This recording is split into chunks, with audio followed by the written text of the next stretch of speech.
Yep, there we go. Thank you. I'm going to call this meeting to order. This is our workshop meeting of the Board of Supervisors. Oh, please remember to silence your cell phones. Yeah, that was like right in there. Thank you. Please join me for the Pledge of Allegiance. Pledge allegiance to the flag of the United States of America. This is our workshop meeting of the Board of Supervisors. Please remember to silence your cell phones. Yeah, that was like. Sounds very weird. We don't call this. I'm gonna start over again. Thank you very much. I pledge allegiance to the flag of the United States of America and to the republic for which it stands, one nation, under God, indivisible, with liberty and justice for all. Well, thank you. That was fun. Roll call, please, starting with Scott Cantley, Frank Fallon, Jay Ford, Richard Raspberry, Elizabeth Accomando, Patricia Farnham, Patty Argue, Rob Robinson, Burgess Hanson, Tom Lanahan, Treasure Coast Regional Planning Council. Kim Delaney, Treasure Coast Regional Planning Council. and do we have anyone online? Nope. Okay. Panelists? Okay. Okay, great. Thank you. So this is just discussion regarding the strategic planning facilitated by Thomas Lanahan and Kim Delaney of the Treasure Coast Regional Planning Council.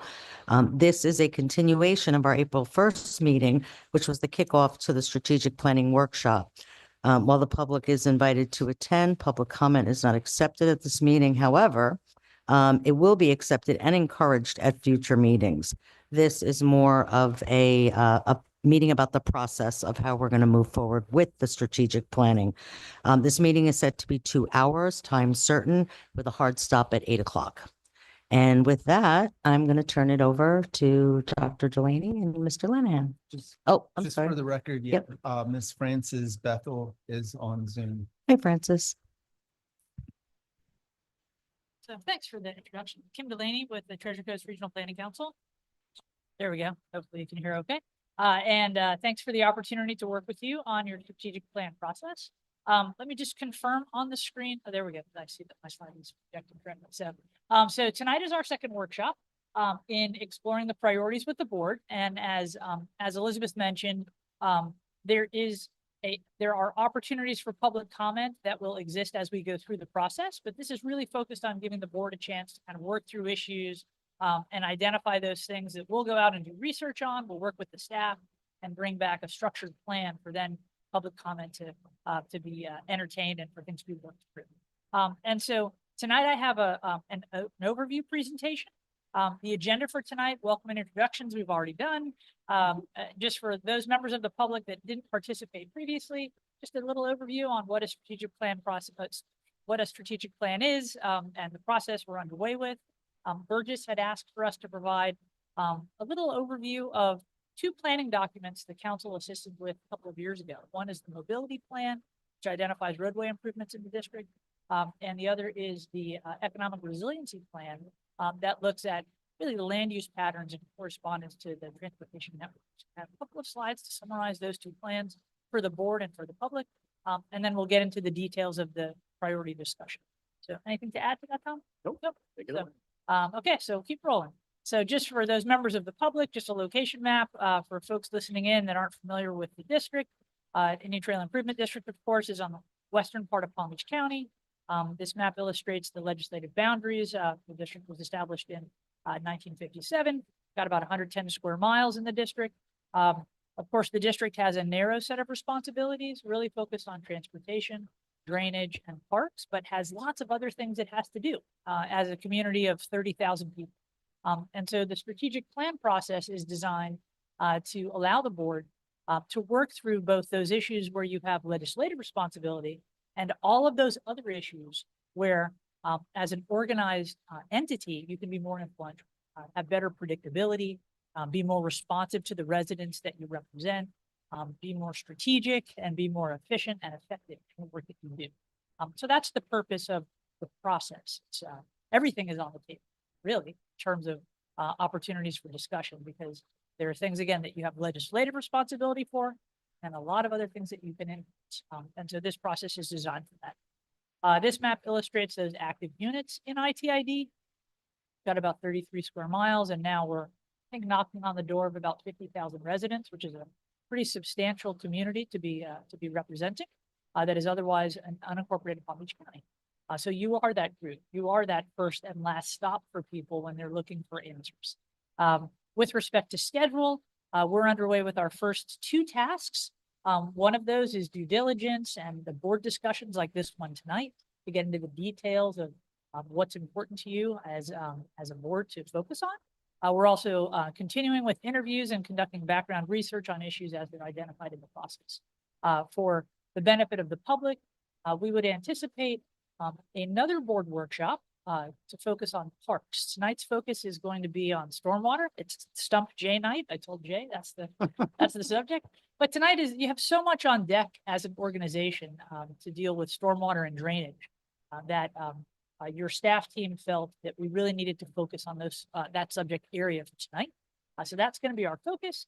And then we'll come back again, probably in the month of June, based on schedules, for a third board workshop that would be focused on park and recreational facilities, as well as anything else that we pick up along the way, so that we have a chance to really get into the issues, kind of lay all the cards out on the table.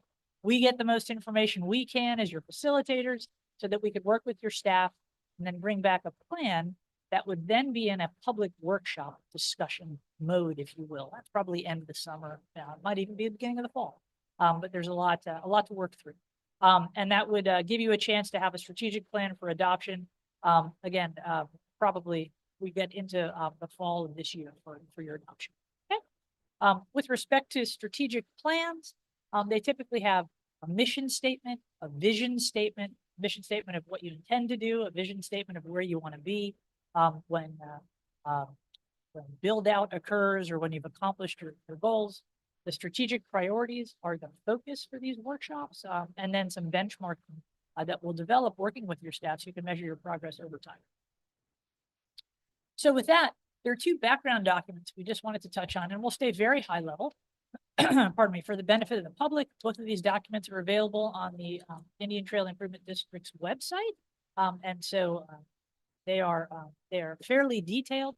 We'll stay very high level in this presentation, but happy to answer questions from board members or from anybody on the team as they arise. So the first plan is the mobility plan that was developed back in fact, it was just as COVID was happening. So 2019, 2020, we were working through mobility plan with the board. And what the district identified is a need to really kind of think through the transportation network. You have responsibility for the roads you own, and then you influence and have to deal with roads that are controlled by others. And so the mobility plan identified all the different transportation facilities in the district, put them into an array of roadway types, identified improvements, and set out a 20-year capital improvements program for the roadway to become the roadway network to become more sustainable. When you think about Indian Trail and we think about the traveling public travels in a lot of different ways in Indian Trail and differently than other places. So most places don't have an equestrian community, and that's both an opportunity and a challenge in a transportation network. You have a lot of kids out in Indian Trail and they're trying to cross the street. It's not easy. So you have a lot of locations that have 2, 3 crossing guards because it's a tough place to navigate as a pedestrian or a cyclist. And that really was a kind of a wake-up call as we worked through the mobility plan, recognizing the safety challenges that just exist when you have a transportation network that is being retrofitted for safety, particularly for non-motorized users on the network. One of the things that we think about when we approach transportation planning is how drivers are able to perform on the network. And that little set of images on the left side, I always like to use that when I think about especially roadway networks like the one in Indian Trail that have these long distance corridors, because what drivers see, the faster they go, the less they're able to pick up. So when somebody's coming into the roadway from the side and a driver's going 40 or 45 miles an hour, driver doesn't see him until the person is out in the middle of the lane. And so speed is a very important consideration when we think about safe transportation networks, because the faster a driver is going, when someone is hit, the less a chance that person is going to get out of that crash.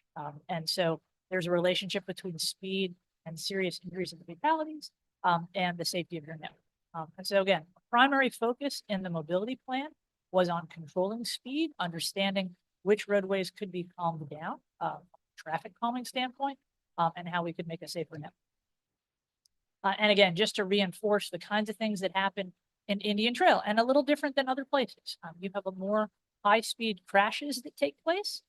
You don't have as much lighting, and you don't have as many mitigating factors to slow people down because you have straightaways. And so, again, a wake-up call as we developed our mobility plan.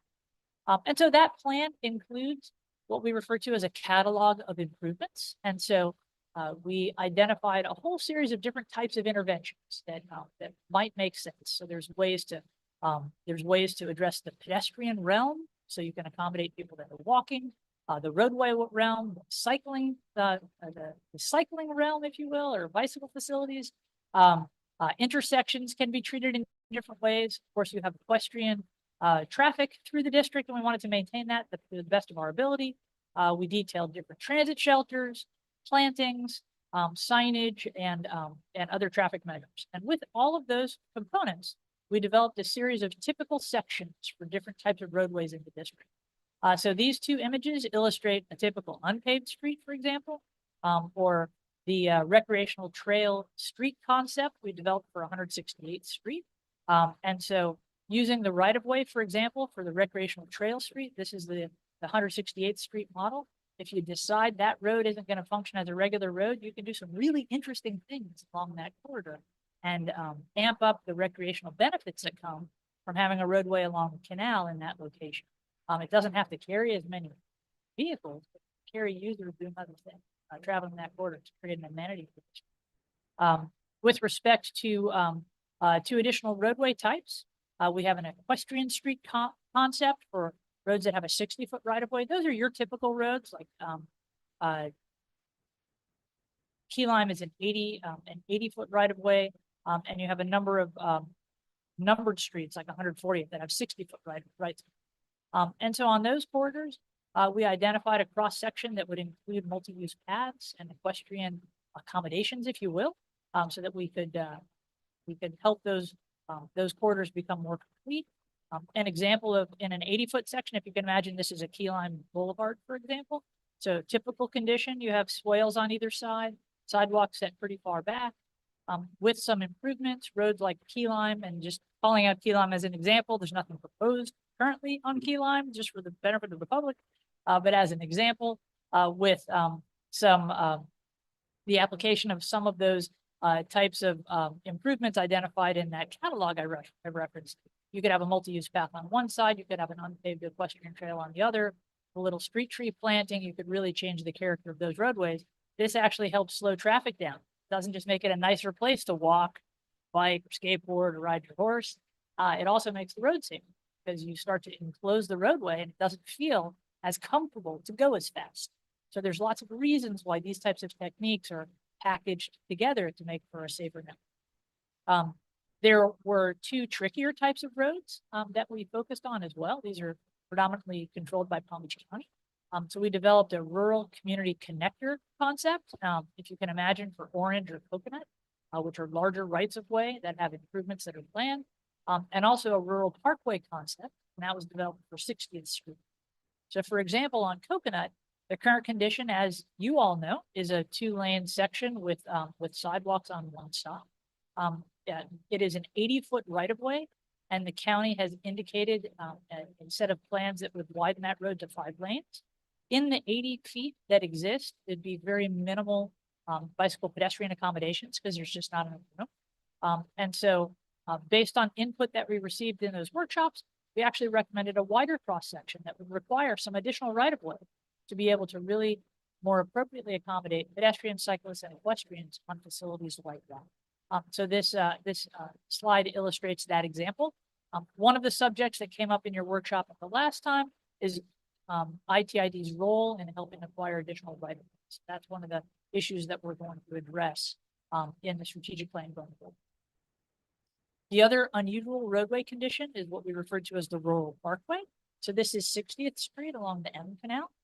The county has advanced the acquisition of some property along this corridor that can now enable this type of concept. So it feels good when you're on the planning side to work with the community and come up with a concept that you think makes for a better future, and for the county to partner with that concept and actually do the right-of-way acquisition necessary to make it happen. And so again, 60th Street is ultimately planned to be widened, and the concept recommended for that corridor, again, takes a little more right-of-way than the county had previously. So it adds about 10 feet of right-of-way to that corridor, but allows you enough room to have an equestrian trail along the canal and a really significant multi-use path along the residential side of that street to accommodate the kids that are going back and forth along that corridor, particularly getting from school, back and forth from school and parks in that application.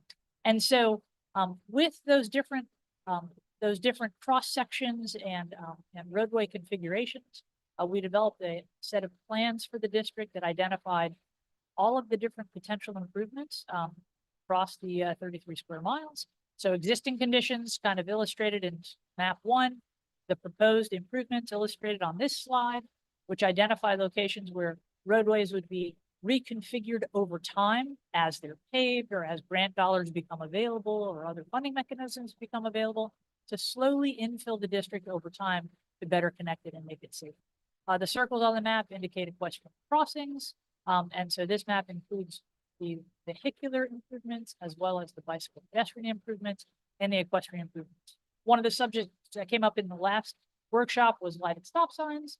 And so you can see all those little squares on there are locations where we would have lighted stop signs, really get drivers to slow down and pay attention. Just pulling out the bike ped network alone, we recommended, I think about 72 miles of roadways to be improved and 85 miles in the whole bicycle pedestrian network, about 41 miles of equestrian trails.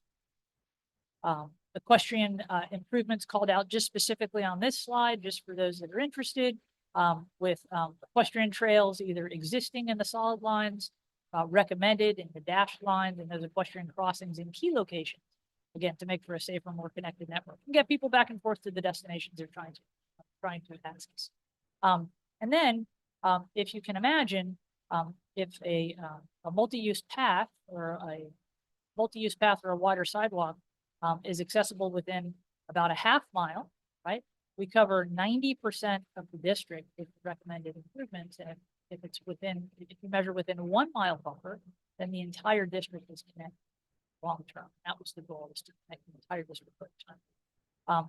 So that's a high level overview of the mobility plan. And I know that's a lot of information, but not intended to spend a whole lot of time on it tonight unless you have questions. I'll go into with the permission of the board, I'll go into the resiliency plan. So following the completion of the mobility plan, the district secured a grant from DEO to develop what was referred to as a resiliency plan, and it's focused on economic resiliency. And one of the things that was acknowledged is a bit of a desert in some ways. Wanting to get a turkey sandwich or a cup of coffee, you have to go pretty far. Want to get to healthcare services, you have to travel quite a distance. And there's some changes happening within the district that change the character of land use along major corridors.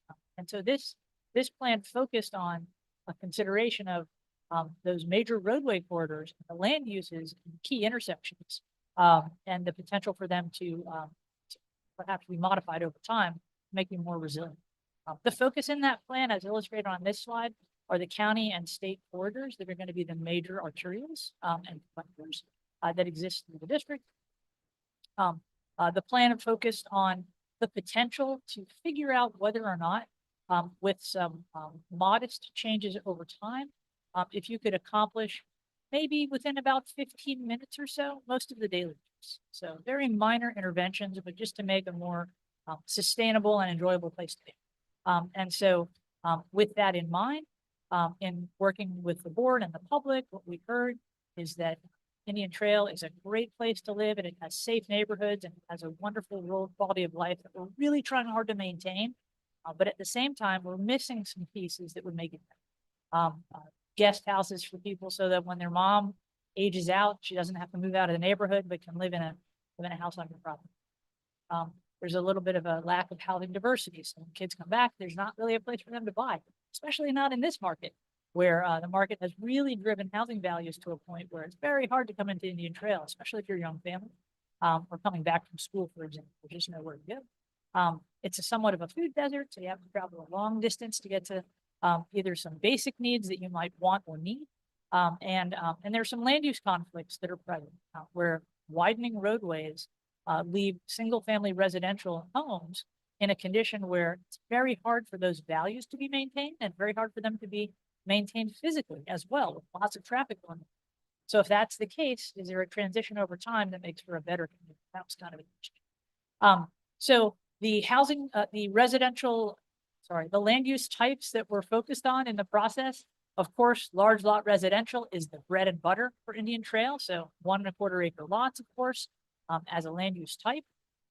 There was discussion about granny flats and guest houses as a supplemental use. And a lot of work with the county to understand how they could be implemented.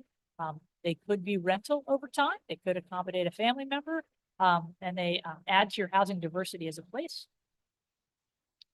There was discussion about attached villas or 2-unit buildings in some locations. And there was some level of comfort with that in that process, especially on major corridors that are becoming commercial corridors.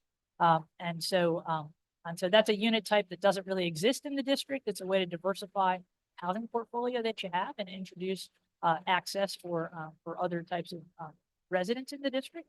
So they don't have to necessarily leave when the house becomes too expensive to maintain, or the yard is too difficult for an elderly resident to maintain, and there's nowhere for them to go. They don't want to leave all their neighbors that they've been with for 30 years, but there's nowhere for them to live because there's no house they can manage. So that's a housing type that is really valuable in a community where people are aging out, as well as your kid goes to college and comes home and has nowhere to live. And so that, again, is a very niche housing type that can easily be accommodated in the architectural style that exists in the trail without compromising.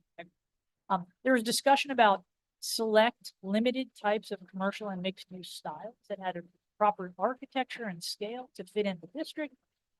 There was some focus on, for example, local serving retail like farmers markets and places that allow you to go farm to table, that is consistent with the agricultural heritage of Indian Trail and the area.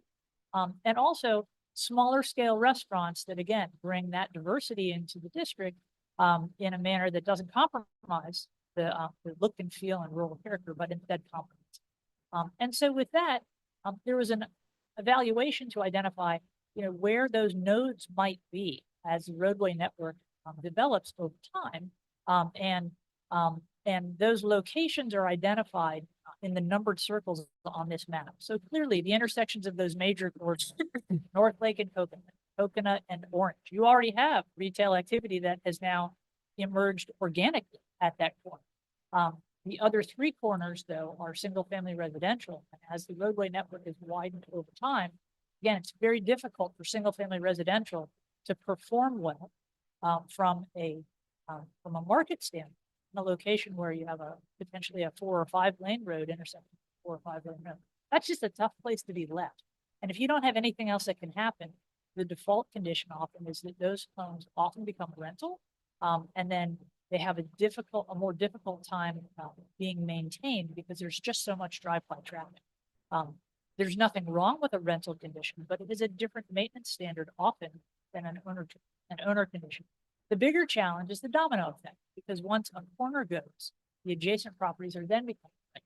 So maintaining corners in a format and a land use type that can be protected from a financial standpoint also protects the adjacent property. And that was the resiliency conversation that came along with that. So that said, just a couple more slides and we'll be through this part of the presentation. So the desired uses, again, residential, neighborhood, local serving commercial, and then of course, community and educational uses that you have in the district anyway. There's churches, there's daycare facilities. There's a place where those can perform more comfortably on commercial corridors. And so identifying those locations and allowing them to be infilled more easily, would be beneficial. We did develop a couple typical diagrams. We happen to use that intersection of Coconut and Orange as an example. And so when you simplify the image, this figure ground gives you an idea of where the existing single-family homes are that are the predominant use along those two corridors, and where you might have a different type of infill that could be appropriate. What's illustrated, as you can see, is a fairly small footprint set of buildings that could be some type of limited commercial use. They would require substantial areas to buffer them for with respect to their stormwater treatment and management needs. And so if located in an appropriate manner, those stormwater areas that are available for retention also provide good buffers to the residential next door. So you can have a more successful use at the corner that isn't impacted, but instead is complemented by the roadway network if it's expanded over time. And then you can protect the residential that's nearby just by virtue of the relationship between where the buildings are, where the stormwater treatments, or the stormwater attenuation is. And so just a couple examples of the type of scale of use that would be appropriate given the codes. This tends to illustrate smaller serving residential, child care, daycare type uses in that location. And so there were a series of recommended actions identified in that plan. Because you are a district that still has such a great rural heritage, there's actually a whole agritourism toolkit that's available and funding available to help promote that if it's something that you want to pursue. There's also, of course, a need to work with Palm Beach County because Palm Beach County controls the land use conversation for those uses to accelerate a different type of pattern if that's something that you're talking about. So that's just an overview of those two planning documents. I know I had given you homework in the last workshop, but Burgess thought this was a better way of doing it. So now it's all out. Yeah, Reader's Digest version of those two. And so with that, if there aren't questions from the board for tonight's discussion, see Betty's got her mic up. So Yeah, I just want to correct one thing because I think it was said at the last meeting that the board adopted the resiliency plan. And I think that we decided that we were not going to adopt it. However, we were going to provide it to the county in terms of our input. So I just wanted to clear that up. The other thing is that we're already permitted by right to have an accessory dwelling on our property. The problem has been that it's for family only. Legally, you can't rent it out. The county has been having some significant discussions about the accessory dwelling and cottage housing and, you know, even the footprint. And I think that's a good discussion to have. There is some concern though about some of the elements of what they've been talking about that I've heard from, you know, some of my neighbors who actually embrace the idea of having an accessory dwelling and possibly being able to rent it out if you don't have a family member. But the concern is that one, the separate metering, because then with the separate metering, the concern is then you're going to be having people that are trying to separate the properties for resale. And we want to make sure that we protect the underlying land use of 2.5 acres per home with an accessory dwelling by right. The other issue is, you know, I personally, and I've talked to several people that do like the idea, if I choose to build a tiny home as my accessory dwelling unit, we'd like to be able to do that. However, the concern is that if that door gets open, that, you know, somebody will abuse that and have 10 tiny homes on their property. That obviously is not what we were discussing, except for we did have a concept that we discussed in terms of the intersections, the major intersections where you could have a tiny home community that was built around a garden or, you know, horse pasture or, you know, that kind of thing. That wasn't covered in this, but that was certainly one of the concepts that we had talked about. So it was never intended that the tiny home communities would be allowed on a just any old lot throughout the acreage. So I just wanted to clarify some of those things. Yeah, and I appreciate you bringing that back up the cottage court concept that we talked about. I didn't have a slide in there for that. But that's really, it's a very interesting housing type that's emerging now, because you have a common area that gives you outdoor space, but you don't necessarily have to maintain that big yard. It's really attractive housing type, especially for older residents and for young families and singles coming out.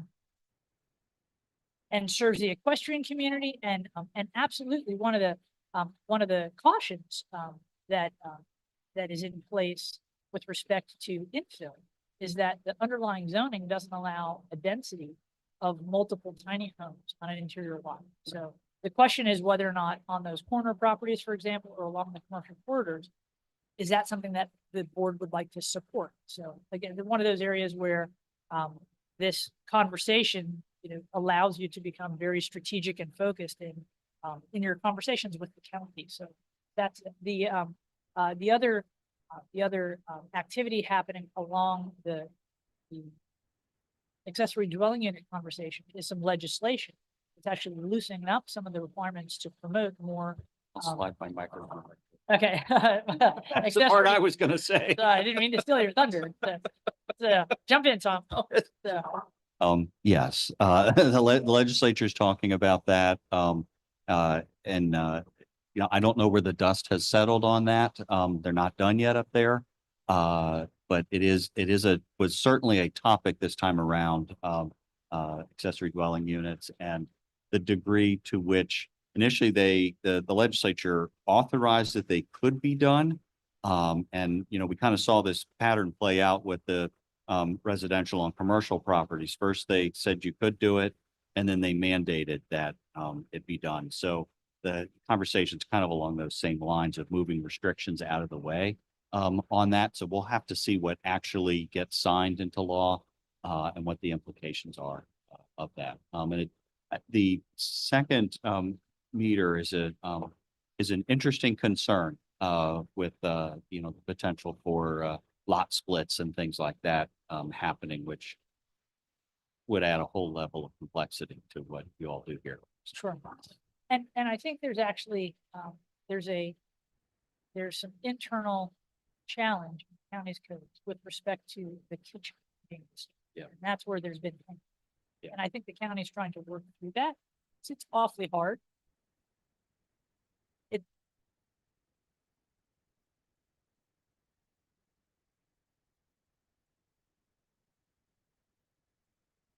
But we'll chase that down. So I know that's an issue that was a straggler out there as one of the challenges, because it's awfully hard to Yeah, rent a unit yeah. with a kitchen. Um, Or people, no, what's they, worse is people go in afterwards and put it in without. Yeah. permits, And you Right. don't want to encourage that. they actually, required me to put a kitchen in the building I wanted for dogs. And I said, I don't need a stove, dogs don't cook. And then they made me sign a document saying, if I ever stopped having dogs in there, I would remove it all. So that made absolutely no sense. Yes, that you heard it right. Don't ask. It took 2 months for them to come to that conclusion. And this was only just over a year ago. So, but they are working on it. So, yeah. All And right. it's a great solution to the affordable housing. crisis. And I just want to touch on something Tom said. You were referring to the live local agreement in that, right? Yeah, well, now it's mandated.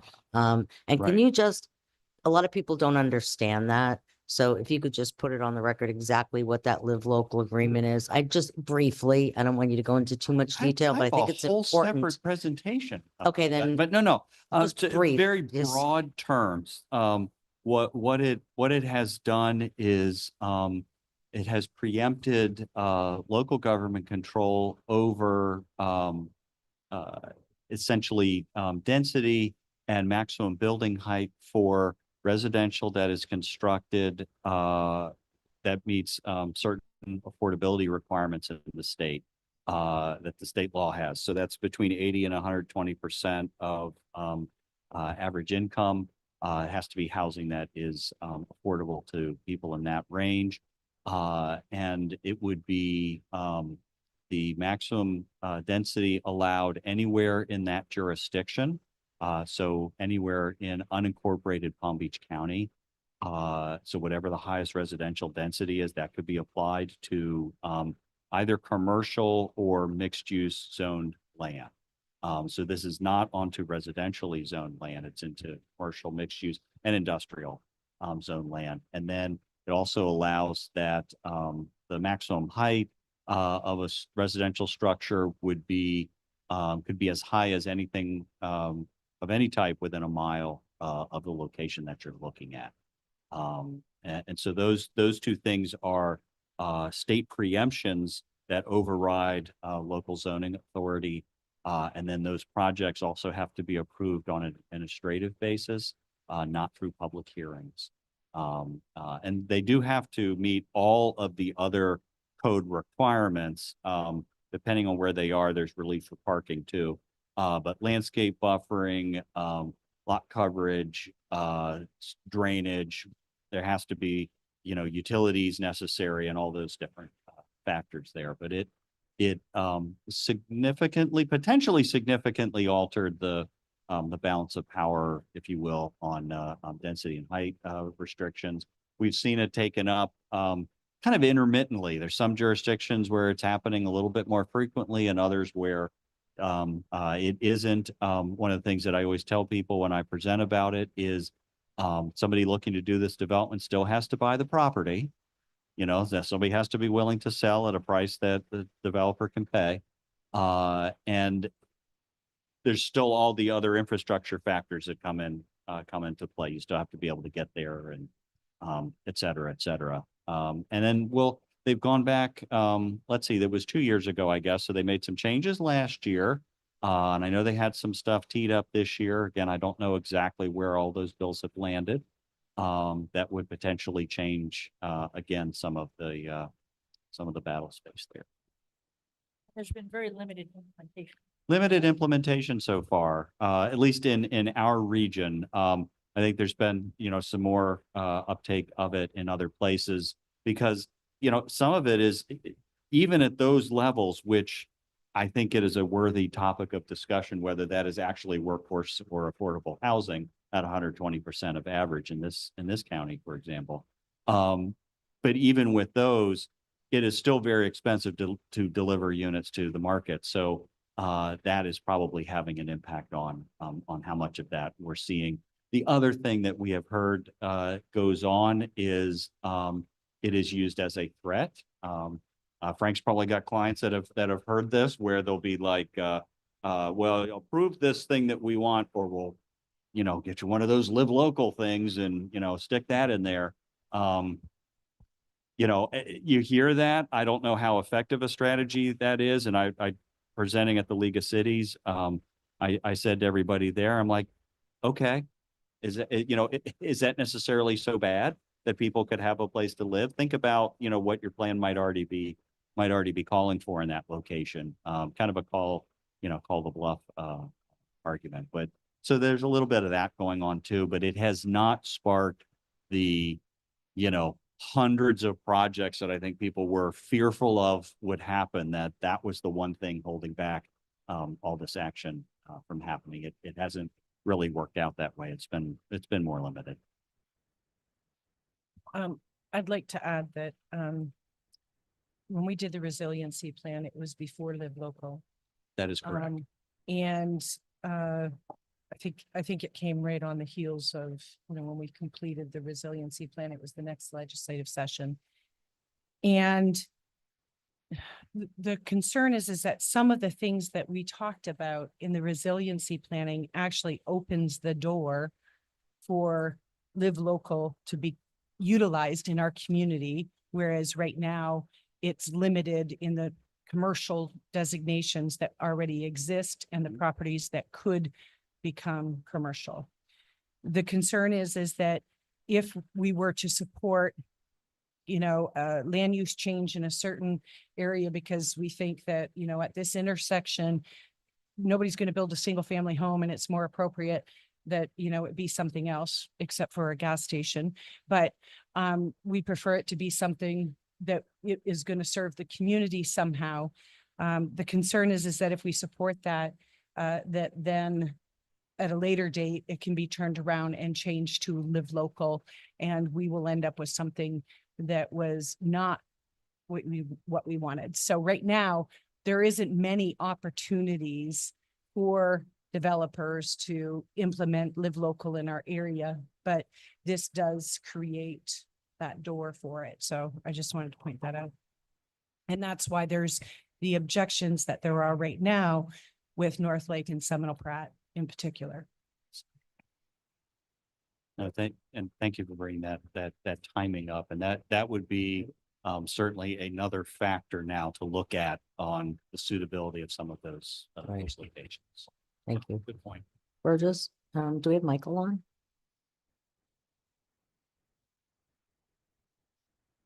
Okay, I just want to make We sure. do if we have didn't- Daniel Ray from Stormwater J is on now, though. Hi, Daniel. Okay, I just want to make sure we didn't have Michael if we didn't have any comments. All right, moving on. Okay, super. Good afternoon. So, with respect to tonight's discussion. I worked with your staff team and summarized the main points that were talked about in your last workshop, just so we have those kind of in mind and we don't have to go back through them again. But the noted discussion points from our last session, we focused a lot, of course, on transportation and a complement to the process. We had Commissioner Baxter there and also management staff from the county engineering department and assistant county administrator, which was great. The major transportation topics that were talked about, the need for the major arterial improvements like State Road 7 and North Lake, design standards for county roadways, the role of ITID for right-of-way, if there's a desire to have some type of enhancement to county rights-of-way because the 80 feet is so narrow. The subject of evaluating the different mobility plan improvements as part of your process to figure out if you want to reprioritize those. To continued emphasis on safety, traffic calming, and stop signs in the district, because it continues to be a problem. And then there was a good bit of discussion on the alternative approach to millings. For example, considering cost to the district, the efficiency and consistency with how millings are determined and installed over time, and the staffing and equipment. So those were all subjects in the last discussion. The other things we noted, there was just a little bit of discussion on drainage and stormwater, particularly with respect to the assessment structure for drainage. And that's one of the things to get into tonight, as well as looking at a sub-basin watershed management plan, because you are so dependent on the relationship with other properties owned by others and controlled by others around the district, that maybe that sub-basin level of planning will be beneficial to you. Better quality, stormwater treatment, and also access to other funding sources, which would really leverage your dollars more effectively. There was some discussion within the administration category about the idea of thinking about consolidation. So that's a topic that we have kind of carrying forward. And then thinking about sub-basin boundaries for administration and fees over time, instead of 27 individual units, perhaps consolidating that into something a little more rich for you as an organization. And the other subject that we touched on were emergency services, just very lightly, but looking at a response time assessment to understand how long it's taken to get to service individuals in the district, given how the roadway network is designed and the constraints that it has. And also thinking about the potential for maybe new fire station locations over time, so that we're better coordinated as those. So that was just a little bit of the coverage of what we covered the last time. We don't need to go back into those, but I just wanted to put those out in the place. And so with that, the board would recall that we had 9 subject areas that we had identified as things to talk about. Tonight's focus is just one in particular, drainage and stormwater. So we have Stormwater J here to help in that discussion as needed. And so I have a couple of background maps to walk through, and Jay, we'll just identify those maps that we have for your knowledge, and we can get into the discussion. So certainly one of the things that's important to keep in mind as we think about what happens in the district is what happens around the district. So this map identifies those major areas of discharge and relationships that you have as a district with those properties that are around you, really underscoring the need for intergovernmental coordination and planning to be more efficient and more effective in handling your drainage and stormwater needs as a district. Again, looking at, the major basins, of course, we have the M1, 2, and 3, right? So those basins identified on this map, and then zooming in, you got the M1 basin canals. Some of those canals haven't been maintained, perhaps in the way that they might need to be maintained going forward. So one of the subjects to think about is your maintenance regimen for those canals. When are they getting dredged out? Do they need to be relined? What kind of schedule feels comfortable as a district as we think about those responsibilities? So, M2 canal basins, the same, right? And so major canals performing perhaps in a different way than some of the minor canals. So those are areas where you might want to talk through some of those things as a board, to give us some things to work on in your plan. Of course, the 640 acre impoundment is a very important part of the long range planning for the district. And so, that's a costly piece of property to acquire and improve over time. So there may be some things to think about with respect to how that is implemented over time. So that's the relationship of that area, the 640 property as it's referred to the balance of the district. And we'll zoom in as to how it is related to where your units are. Other things to touch on, of course, is again, the relationship of Indian Trail to everything going on around you, major stormwater activities taking place, how they tie in, how do you get their stormwater, how does it leave the district, do you hold any of it back so your canals have more water? Do you think about relationships with neighbors like Loxahatchee Groves, who really needs more water, and are there improvements that might make sense there? They have a desire, touched on that in our last workshop. So, and then one project in particular that I have an image for is the inverted siphon. Is that correct, Jay? Did I get it right? The inverted siphon under the M1 canal, and the need for that to be adjusted over time. So we have a detailed map for that. If you want to refer to that as part of your discussion. And so with that, I am happy to try to keep up to the best of my ability with the discussion tonight. This is, stop sharing for just a moment. Jay, remind me, is the inverted siphon our diversion of water, not the diversion to West Palm Beach? That is ours.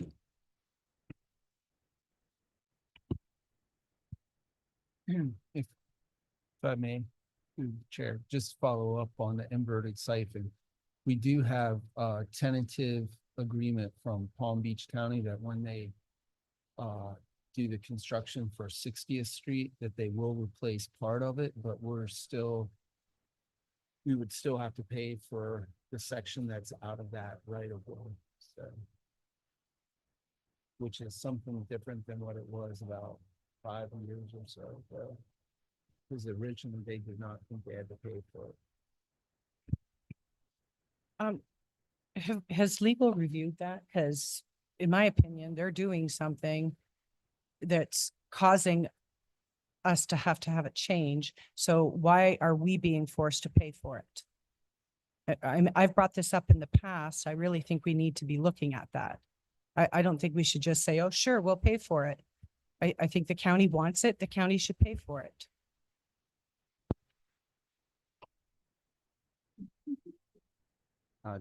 No, we have not reviewed this arrangement with City of West or with Palm Beach County.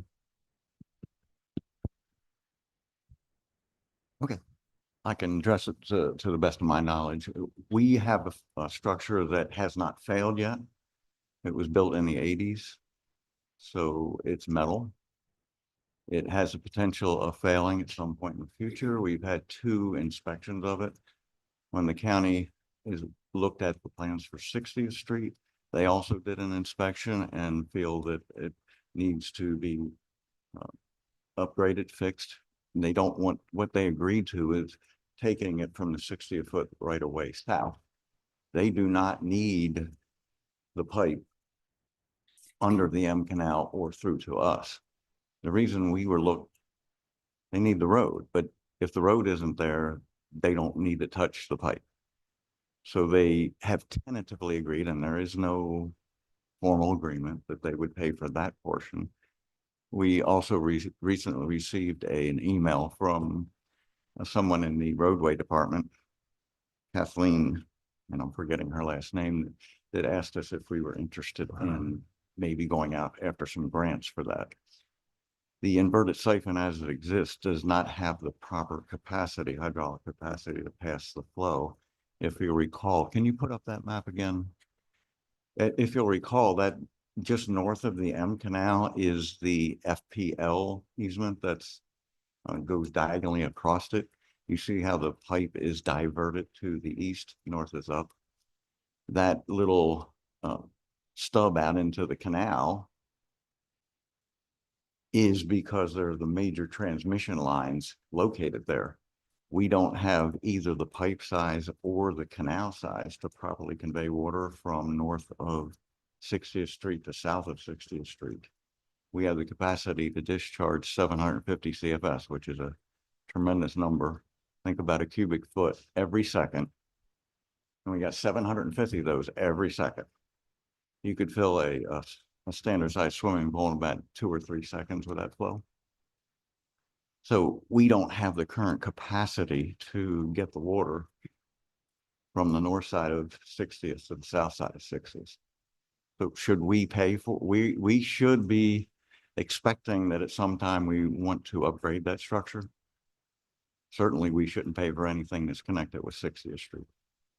And I think that you referred to that they expected us to pay for the whole thing, including the 60th early on in the game.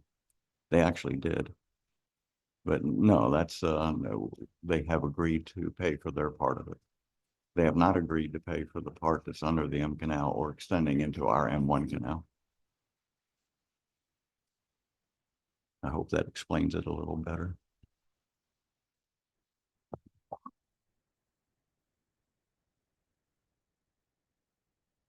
Just through the chair, the fact that they want to do a resilient grant or another grant where they would do some of that work, that would actually be for the portion under the M canal and the M1 canal. So they're trying to help us because they'd be able to use their matching money for that, and we really wouldn't have to put much out. So they're at least making an attempt, which is much different than it used to be. Let's call that a collaborative opportunity, right? So, because it sounds like it's a piece of infrastructure you need to replace eventually, and either you're paying all of that, or maybe it happens in partnership with the county, so there's an economy of scale.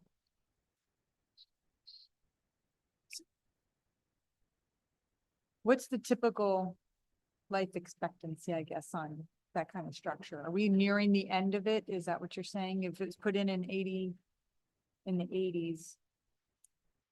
Yes, typical metal pipe, it can last 20, maybe 30 years. This is a pretty thick aluminum, I believe. Do you remember, Rob? Yeah, it's corrugated metal. Yes, I know that, but it's near its end life expectancy. All 3 inspections showed that. We are proposing, the study was done, proposed to put concrete. Concrete is at least 50-year life. So when they're doing the work on this roadway, it kind of opens it up to where it exposes it for us to replace it all at the same time, and we can coordinate it, or what's? Yeah, so the discussion with the county went along well, there were more than this, but one of the discussion items is they did not want to connect a new structure at the end of our pipe with a good pipe going south to a structure that might fail. The other partnership that could occur is we have to get permits from the city of West Palm Beach. They're not going to allow closing off their water supply, except when they don't need water from that direction. So when we built the second inverted siphon, we went into such a partnership with West Palm Beach. So they have not expanded the M canal, their M canal, over our inverted siphon. They had to stop there because they couldn't do it. Our inverted siphon would be in the way of that. So we have an opportunity again to partnership with West Palm Beach and get their cooperation in the timing and permitting of such a structure. Just to clarify, so West Palm can't really modify their canal without the siphon being. Yes, their canal is too narrow. They had plans to widen it and they widened it east of this canal, but they had this east of the M1 canal, east of our inverted siphon. And they had to stop the construction just east of it because of that structure. I'd just like to point out the basis for my thinking. One is that that road was never meant to be what it's going to be. So the amount of traffic that's going to be put on there, it was never, that inverted siphon was not built for that, number one. But the other thing is that the county has a vested interest here. So does Palm Beach Gardens, and so does City of West Palm Beach. We cannot drain anything north of 60th if we don't have the inverted siphon. And as you said, we could do better. We could have more. But again, that benefits those other areas that are connecting to us in the event of a storm.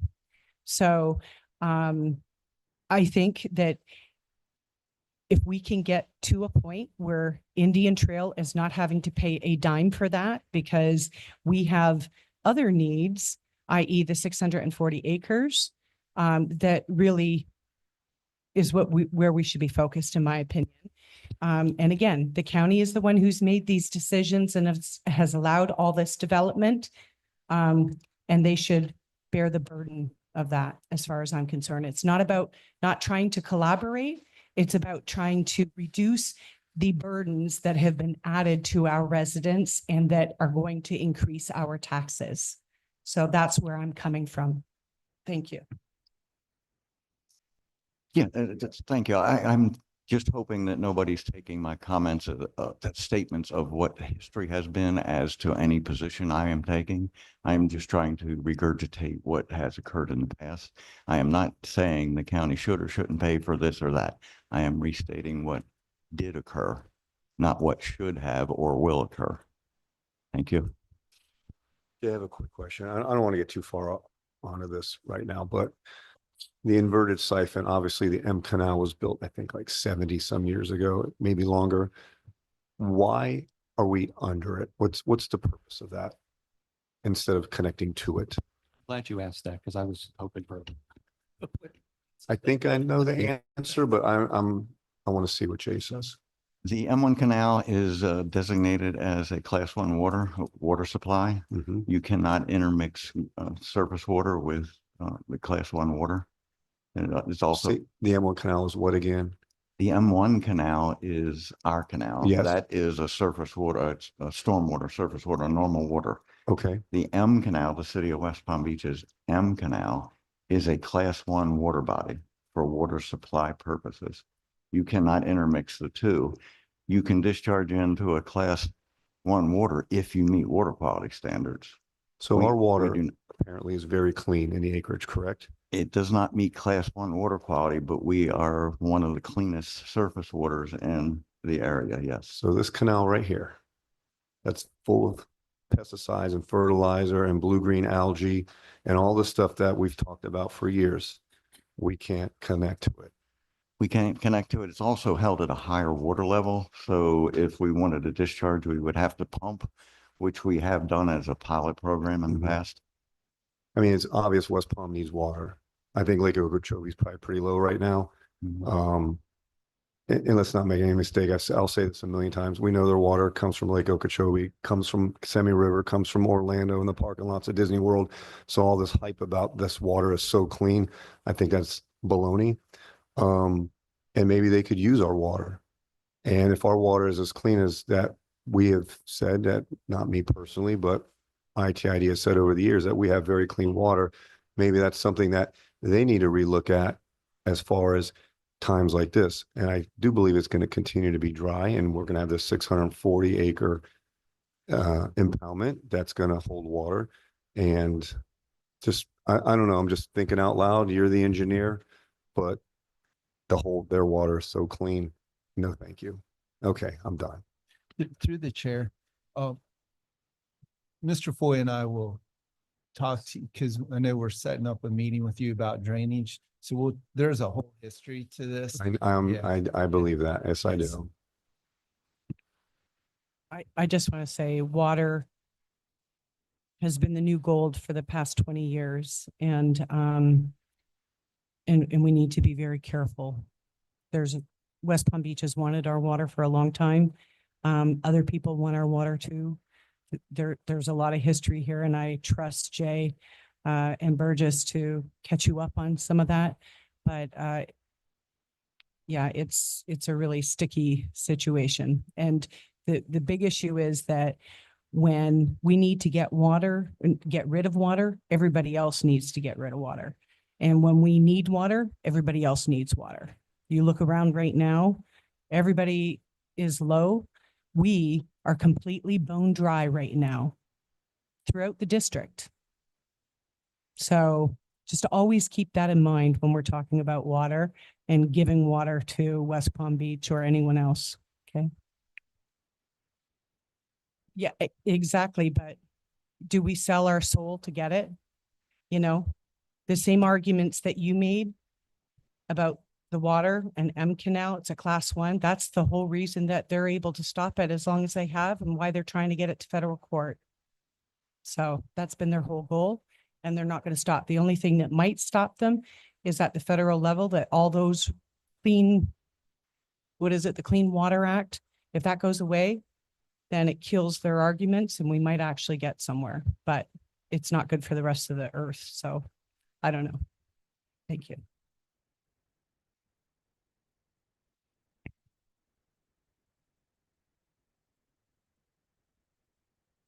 Okay, so that's the siphon, inverted siphon issue.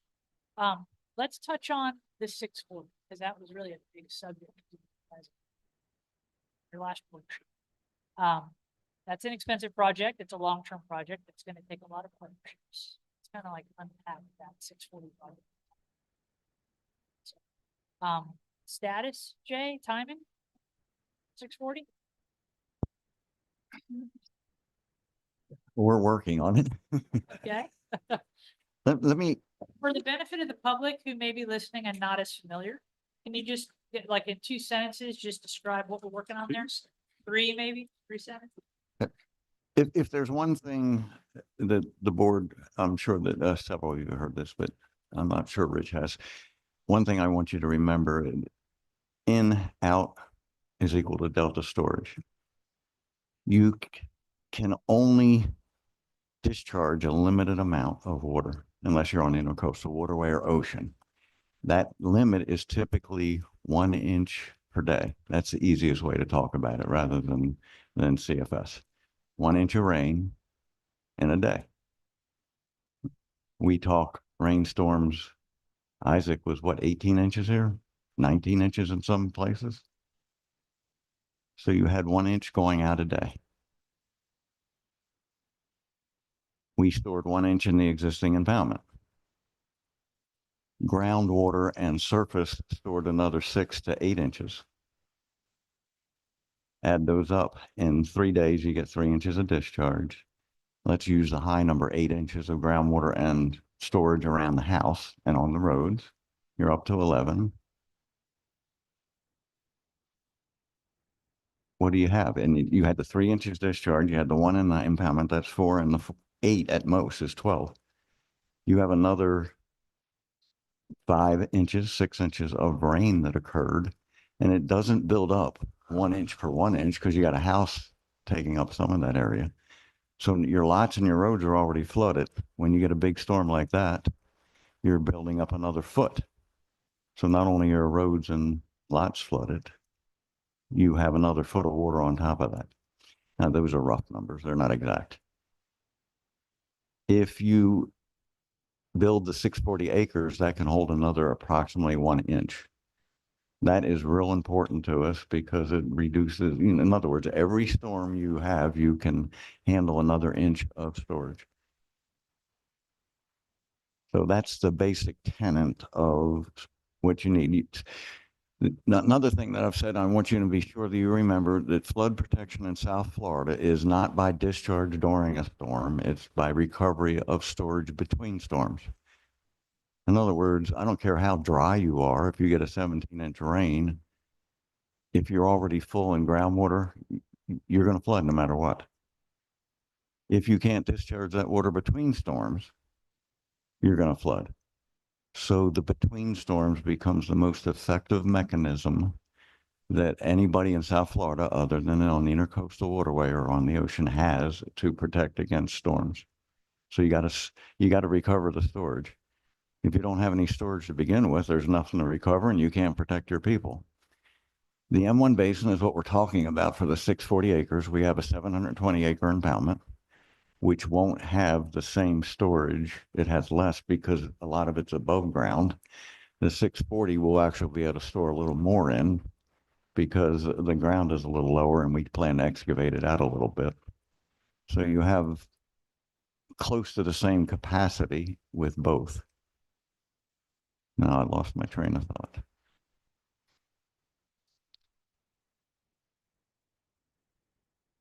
Where was? Oh, the M1 base, thank you. Thank you very much. The M1 basin is what we've been talking about, so we can add that. For the M2 basin, we actually have 12 basins there. The one that has the impoundment is the larger basin, and the whole M2 basin is around 4,200 acres. The one with the impoundment is 2,700 acres. That has a 120 acre impoundment, and it can take water from that 2,700 acres. The other 12 basins, one of which we have a supervisor lives in, has a higher discharge rate than the 1 inch. They have like 2 inches and above, but they have zero storage. So everything that fills the canals immediately goes to the lots. They actually have less protection than any other basins because they have no storage. They have to depend on a minimal amount in the canals and whatever's in the groundwater and on the land. And we talked earlier about accessory dwelling units. As soon as you put one of those in, you just fill up more storage. We've had discussions in the past about what was planned and what was built. What was planned was somewhere around 20% landfill on each lot. Do you think you have 20% landfill on your lots now? Every day Indian Trail loses storage. And the M3 basin, the Santa Rosa Groves, has the same situation as the M2 that doesn't have the impoundment. They have no storage anywhere. They have to depend on the groundwater and canals. The canals are minimal, although they have a lot of canals. The groundwater, due to the fact that they don't have the pump that's permitted, is too high. Not right now, but typically it's too high. So Santa Rosa Groves has little protection, and they don't even have the permitted 1 inch per day pump that they're allowed to have. And that's a funding issue. That was a long answer to explain the 640 acre area. The 640 is an additional impoundment that closely matches or could exceed, if we excavated out, the current capacity of the 720 acre impoundment, but it's only the M1 basin.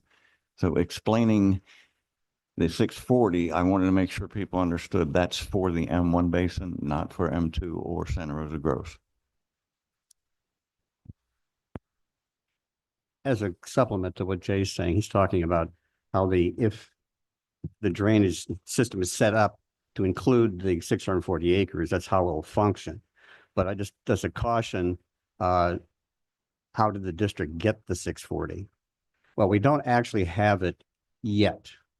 We have an absolute firm commitment that based on agreement between Indian Trail and GL Homes.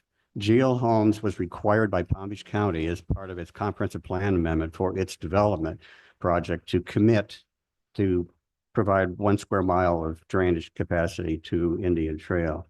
The agreement that we have an escrow agreement with GL Homes, which says that the deed has been executed. It's being held by GL Homes attorneys in escrow until the terms of the agreement are satisfied.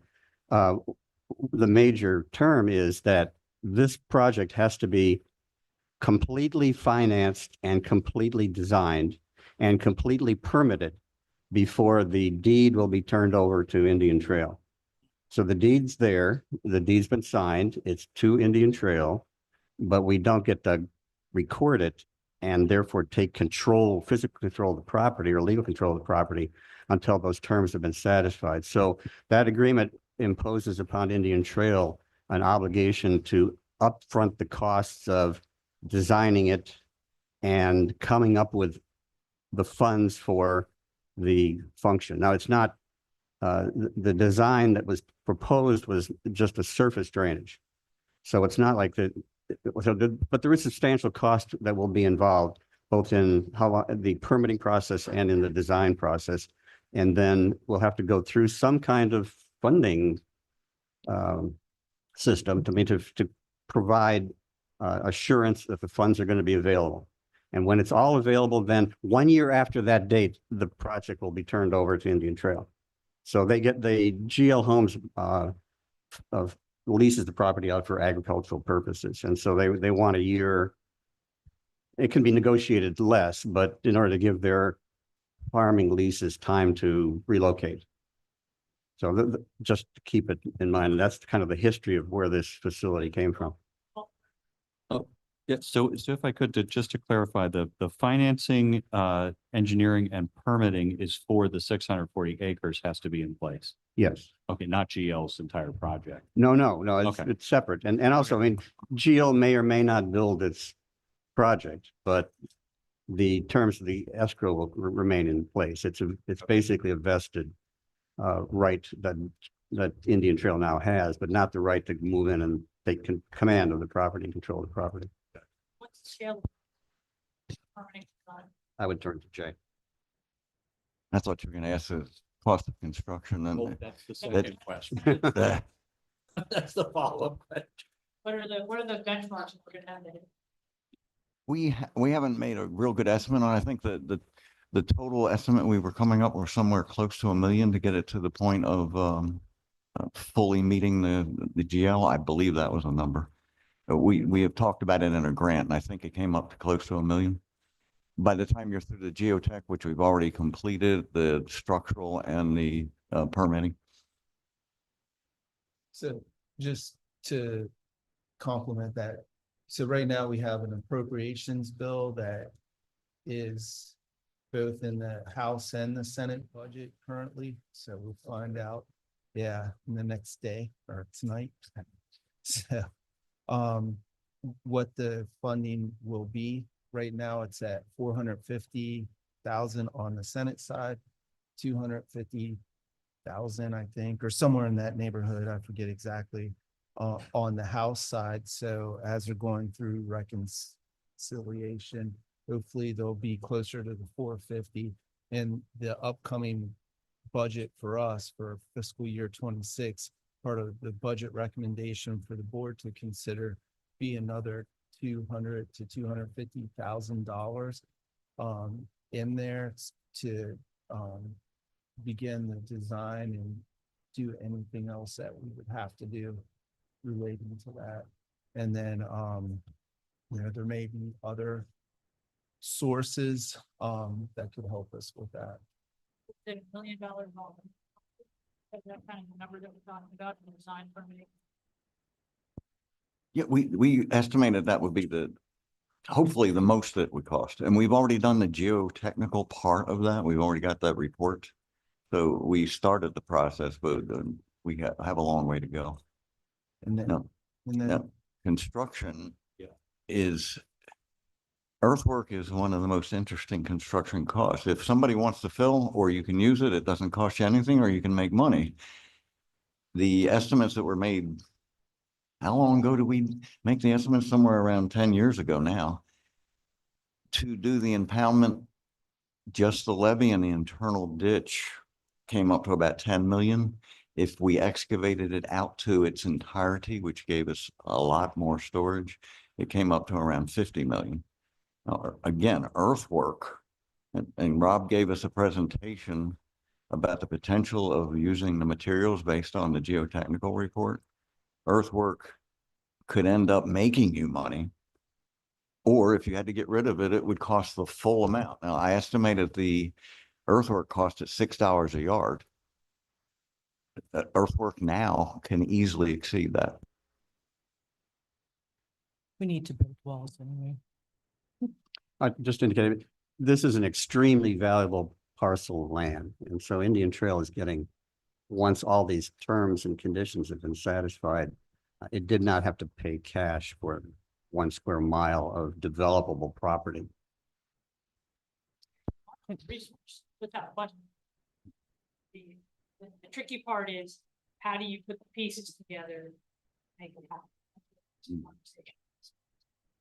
Just to add, that at the time we entered into this, agreement, the property was valued at 24 million.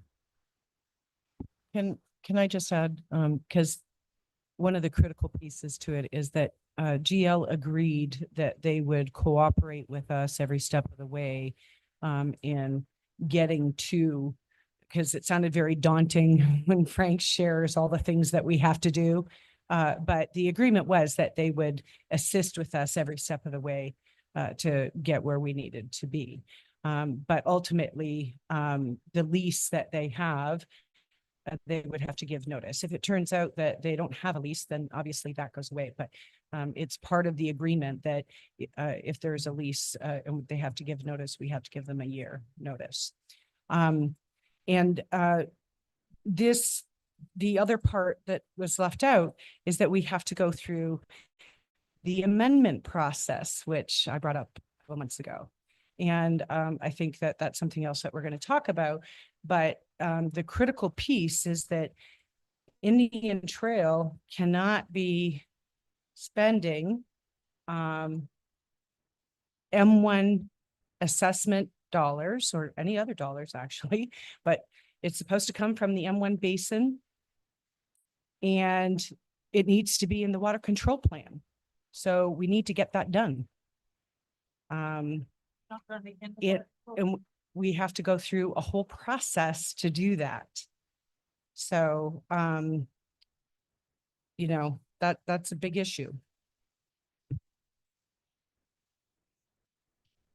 All right, so the pieces, financial obligation, and we'll know more in a couple of weeks as. Yeah, the legislature, which is like. Financing, the water control plan amendment process. I think there's a revenue estimating. Conversation.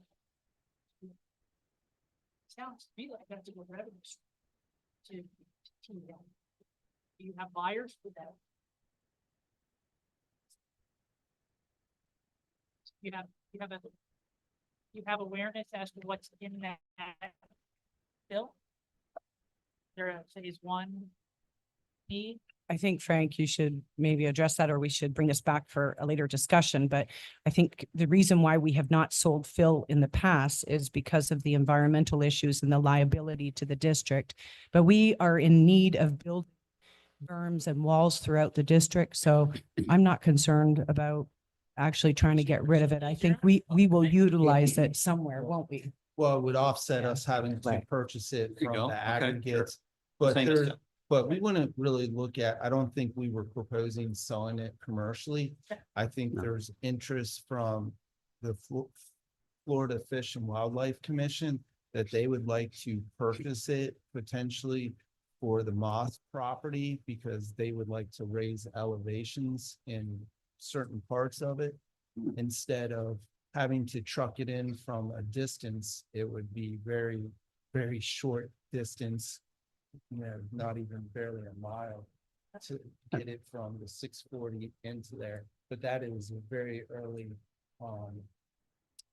discussion and may never happen. What I think we're looking at is an offset in the budget where it would be cost savings.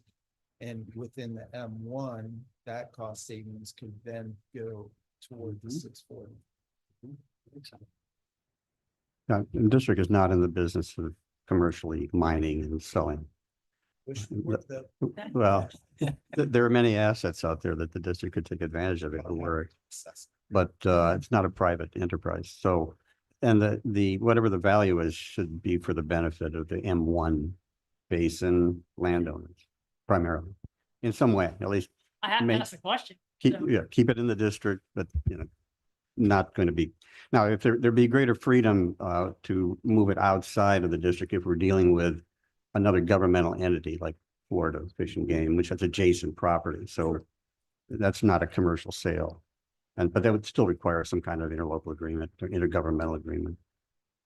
But a public-public relationship, right? We generate revenue, Public would be, which is what you hopefully want. yes.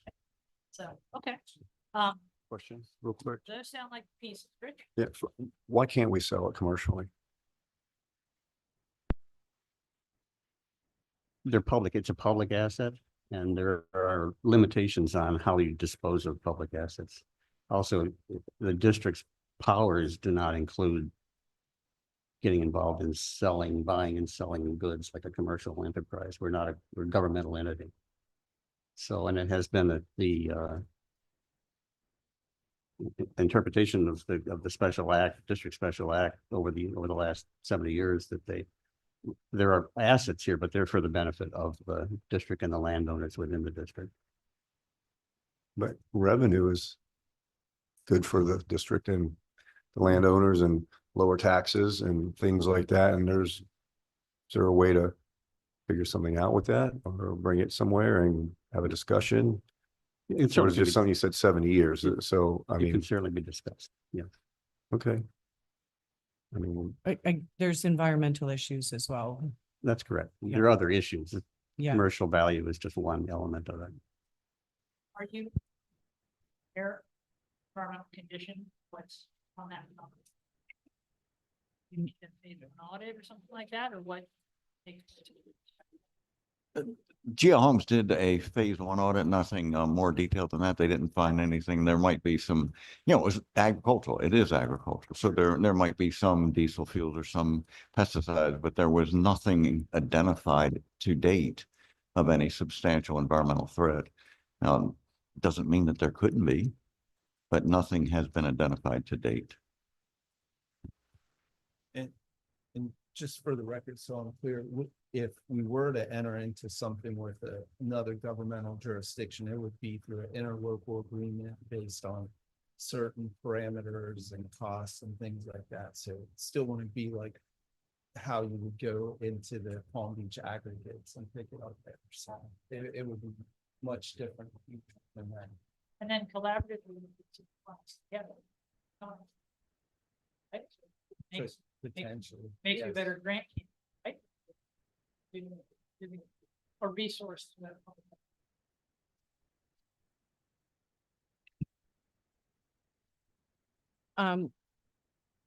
Moss update, because it kind of ties into the 640. So do we have a status update on Moss? The Moss pilot project was complete. We have not applied for or been directed to apply for a second phase of that. As you know, we got a permit to go up to 50 CFS if we applied for it. We did have the 25 CFS pump, but we have not applied to get the second part of that. I was under the understanding we were waiting for something from them before we could apply for anything. Once the pilot was done, We've completed the first phase. Everything's done. The water quality testing met. And it was brought up earlier that fill for Moss, the reason they might need fill is the water could run back in the Cypress Grove Community Development District. Yeah. Yeah. So it didn't happen on the 25 CFS, but if we went for the 50, then Cypress Groves will be more deeply involved so we haven't applied to get the 50 CFS. so I know that was a concern of GL's when we were talking about the Moss pilot project as well as the 640. I wasn't aware that we hadn't moved forward with applying, so I think that needs to come back to the board because there's no reason why we wouldn't and try to commingle the project if we can relocate material to build the berm as we're excavating the 640, then we can kind of kill two birds with one stone, right? Yes, I agree. We don't have the appropriate topo to know where that fill would go, but that really should be the Game Commission's responsibility, not ours.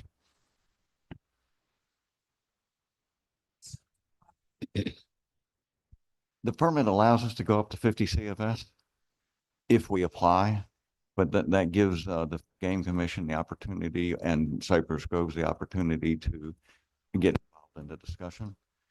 So it's not a guarantee that we would get the doubling of the capacity.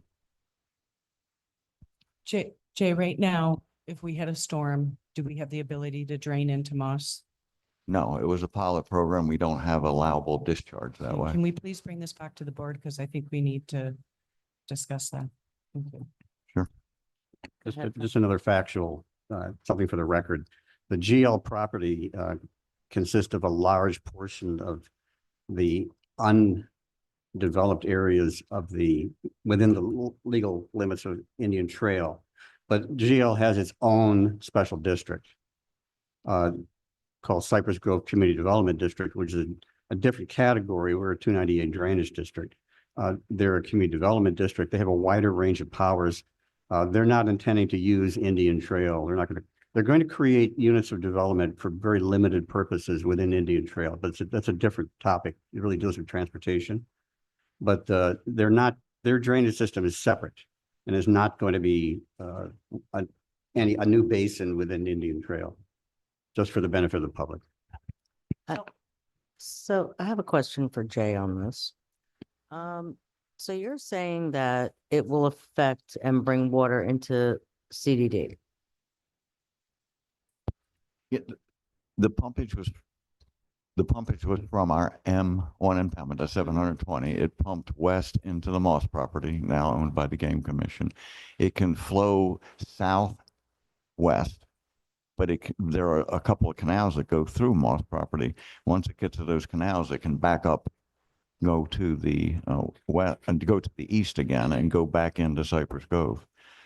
Okay, so if there's already a problem in there, a problem that affects Santa Rosa Groves.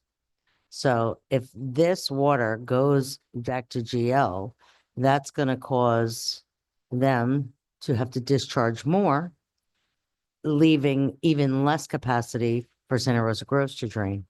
Am I to understand that correctly? Yes, mostly. Your gravity drainage right now?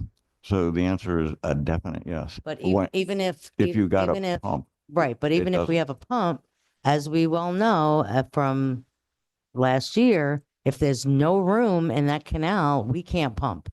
So if they're flooding and they don't want to flood, especially once they build, and they don't want to flood their beautiful new development, that like they don't want to flood the farms now, Santa Rosa Groves is not going to be able to drain whether we have a pump or not. We could have a 5 million CFS pump, and if there's nowhere to pump to, there's not going to be anywhere for that to go. So I want everybody to think about that as well, because those 99 lots need to be protected just like every other one. Jay, my understanding is that the pilot project was the 25 CFS. And what we're talking about that would actually cause some flooding that was a concern to GL, where water would actually go back into the CDD and potentially affect Santa Rosa Groves, was if we were to go to the maximum 50 CFS. Doesn't mean we shouldn't do it. It means that we have to protect that from happening by building a berm, which is what we were talking about. Let me clarify that I said it was permanent to 50. That doesn't mean 50 will necessarily cause the problem. What we wanted to do was discharge even more. But we obviously can't discharge more because we know that will be a problem going back to Santa Rosa Groves. That's self-interested, but it affects Cypress Groves. And if GL ever develops, they'll have to have their own stormwater system.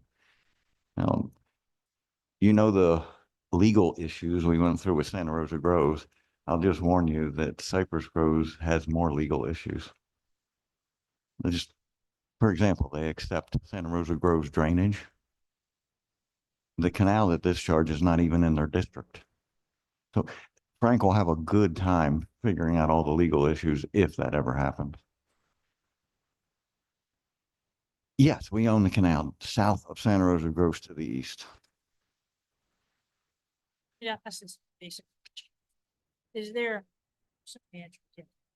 Is there a master stormwater drainage system that's identified that includes Moss property, impoundment, GL Homes, Santa Rosa Groves, how it's all interconnected and what's happening? And the real answer to that question is no. As I just said, Cypress Groves accepts drainage from other areas. We accept drainage from the southeast Corbett area. That really isn't something we're responsible for. The Moss has, it's a piece of property that doesn't have proper drainage. It's not been set up. It's under hydrated. But each individual parcel has its own system unless they have a drainage district that represents them. So the answer to your question is no. What's there was set up for low-scale agricultural activity by the former landowners. They never took it beyond that. And it's not that, in right? It's people living in homes that get flooded when big storms. So I'm wondering, I mean, it's one of the subjects that we raised last, which was the idea of maybe approaching the water management district for some funds, kind of look and see how it's all tied. Because it seems as though, maybe it's just a naive observation, but I mean, there's a lot of change that's happened here in the past. Let's just use that as the window. A lot more impervious surface coverage, a whole lot more development, much less ag, much more residential, different demand here in a residential condition. Stormwater, not the same time. Ag. Just asking that question from a resiliency standpoint. That's something that might be beneficial for these properties. Understand those relationships between all those other properties. See if you can find some efficiencies so that you have water when you need it. You don't have too much. You don't. I think Frank had a question. No, just a quick thing. As someone who's apparently made a career over the last decade or so studying the history of this area, there are zombie drainage drainage easements that do form a framework for that entire area. We call them those are the mutual. Well, the mutual. There was a system of easements of differing widths that was laid out in the 1960s that goes all the way from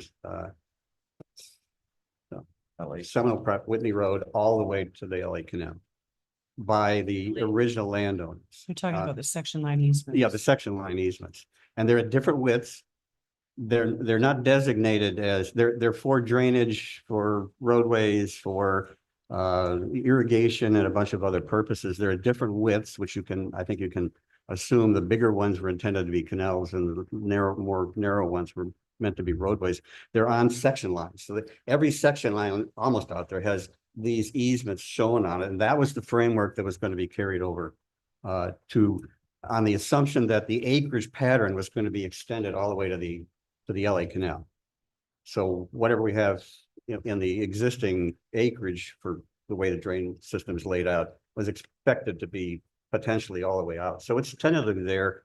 It's not being used by GL as the framework for their development, as far as I know. But they really haven't gotten to the point of designing. They got to the point of getting development approvals for their project. Who are the easements in favor?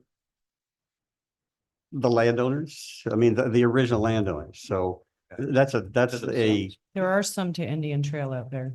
there's a little one of which I've never figured out why it's to a section of land that's isolated. So there's some kind of weird history on that, which we have no records of. So it's a mess in that sense, but the potential is there for a network if somebody would understand what that system was intended to do. And it seems as though it's to the benefit of the agency, right? They don't want to get. They're not public easements. They're not to the public. Understand. Uh, How does an idea? If I can add, if you remember what was on that legislative boundary map, that is in our legislative boundary. We have the delegated authority, if that area is activated, to make the drainage area. I don't know if you want to go there, but We also don't have, we could take in Sunny Urban Meadows and the whole works out there.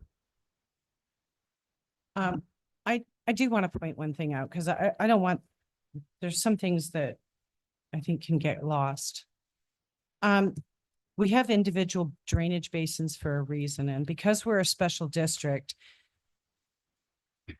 in a drainage district, you're responsible to hold your drainage within your basin, right? Your unit, whatever. When we activated Santa Rosa Groves has its own drainage plan. It has its own infrastructure. The district was not designed to take on anything from them. In fact, they have how much drainage? It's an inch Yes, they're permanent, on 1 their inch per permit. day. They have their own permit for their little area. And we said when we activated them that if there was a need or a desire for additional drainage, that they would have to invest in land, either within or without, to do so. And that additional cost would be on the landowners of Santa Rosa Groves. Now, I've talked with a lot of them, and they're not interested in paying more money. So I just caution the board of trying to intermingle that, because they're going to then be taking on costs that everybody else is. So, and also, we cannot change decisions about the M1 basin in directions that we were going because somebody's concerned that it may flood them. The Moss pilot project was intentionally done to test out that whole drainage concept if we needed it. It's additional drainage. My comments are specifically in response to what you said earlier, Elizabeth. So it's not, we have to look out for all of the residents. We cannot just think, when I think about the M2 basin, I'm not thinking about just my personal property. Okay, I'm thinking about the whole drainage. And the other part is that we cannot go in a direction where all of those things are commingled into one plan. That is just not going to work. It is going to be a legal nightmare. I personally would object to it.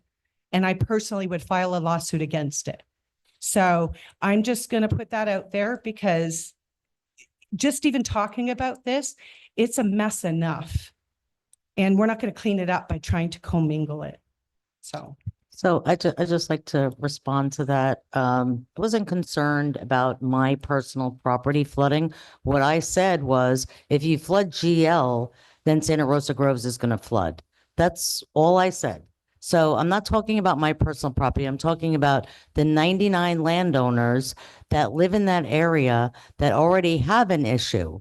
So what I'm saying is, do not bring more of an issue to the area that is already lacking. That's all.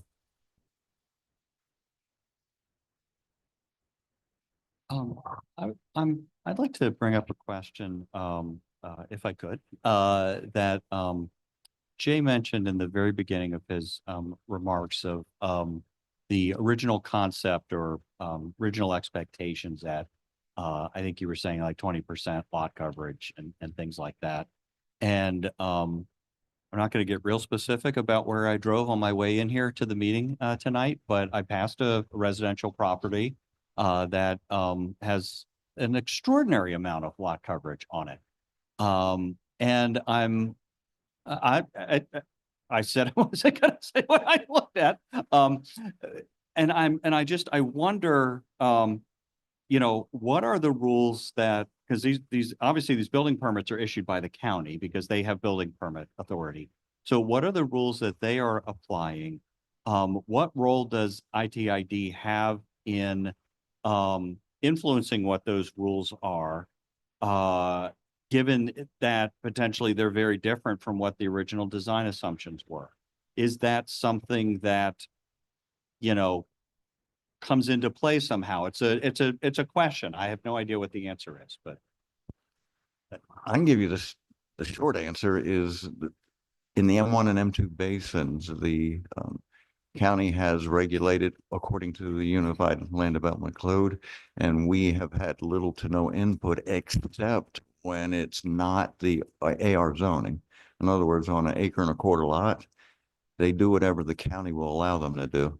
We've been dealing with the county for 5 years at least to try to get something that helps us. And Santa Rosa grows because we got in there in the beginning. We wrote a surface water management policy and the board adopted it to have equal compensating storage. So actually, we're better off in Santa Rosa grows for future development than we are in the M1 and M2 basins. So the county has not done what South Florida Water Management District, they have not enforced what South Florida Water Management District's permit was evaluated based on. But South Florida can't restrict Palm Beach County's land development code. Hmm. So we've been caught in that quagmire for 40 years. And just to point out, we did our accessory building prior to the board making that compensating storage policy. The county required me to do 1 acre on my 5.5 acres for compensating storage because the Indian Trail permitting was not prepared yet. So I had to do 1 acre.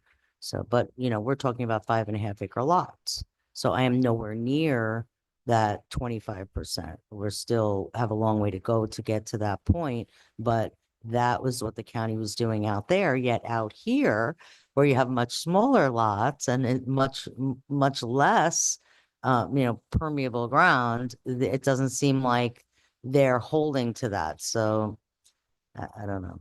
It's tough because they're just allowing, what Tom saw. Very interesting. Can I just say, this is the reason why we actually have been talking about an alternative assessment calculation based on lot coverage and impervious surfaces to make it, because I'm going to give you an example.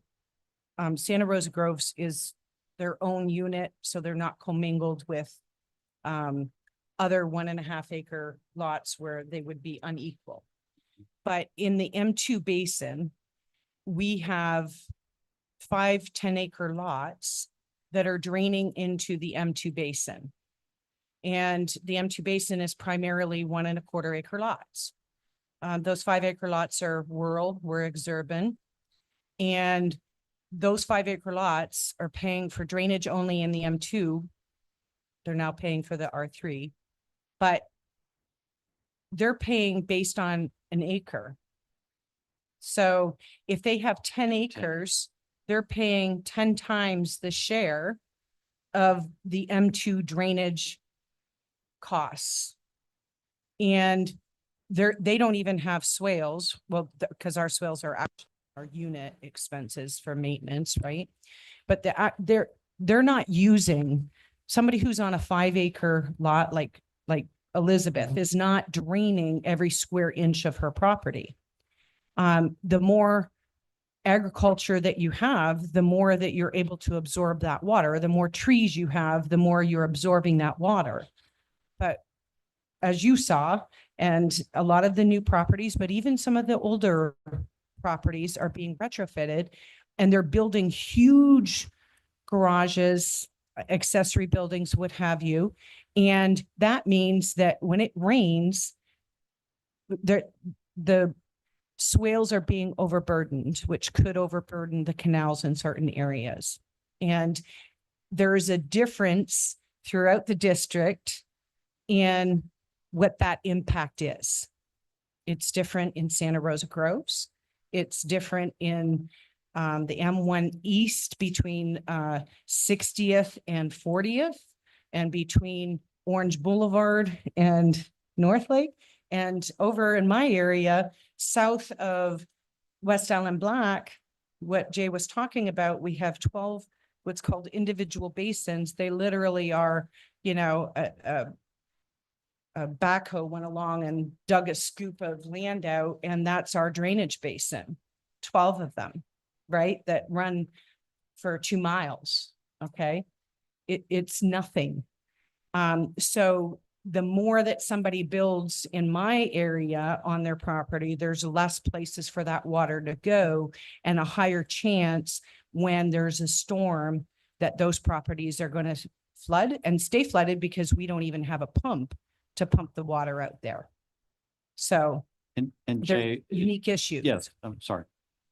I just want you to understand that No, there's thank you. unique issues throughout the whole district. It's not like a brush that you can, solve all the problems. And is it an issue of elevation as well? Not just impervious surface coverage, but are the lots being built out higher than they were before and that kind of thing?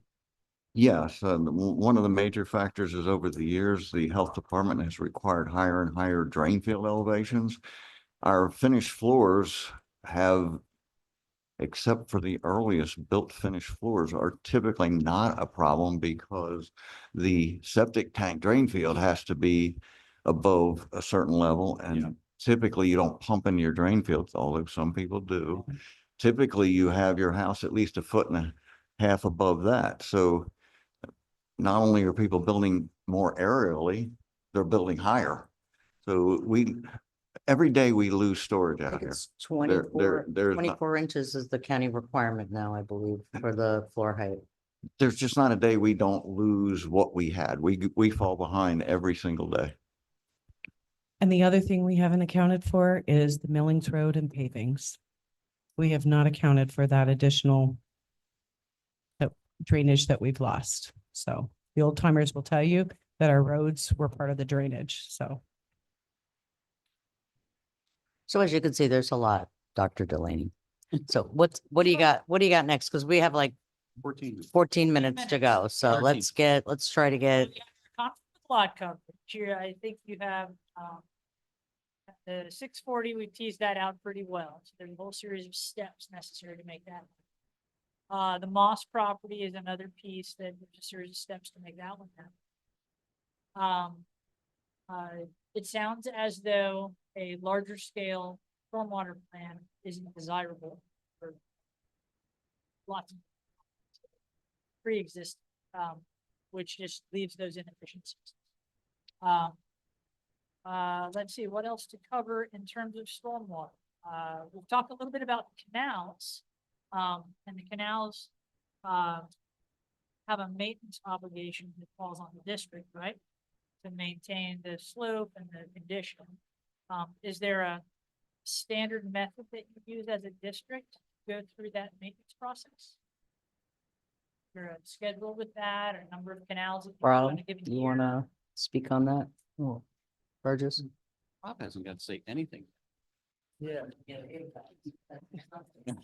Yeah, so we do not have a formalized plan. We have.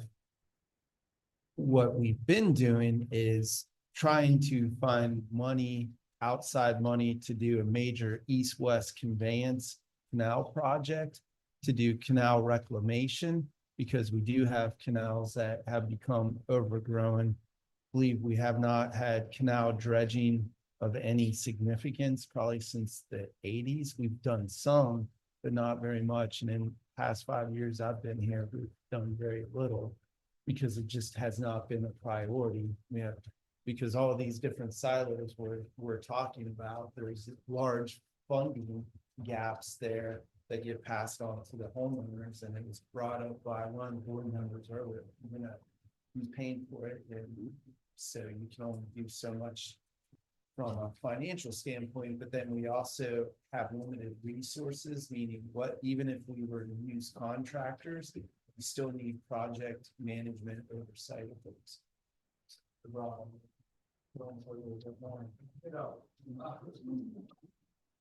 Elizabeth? Figures the time I go to start answering an email, I get asked for a question.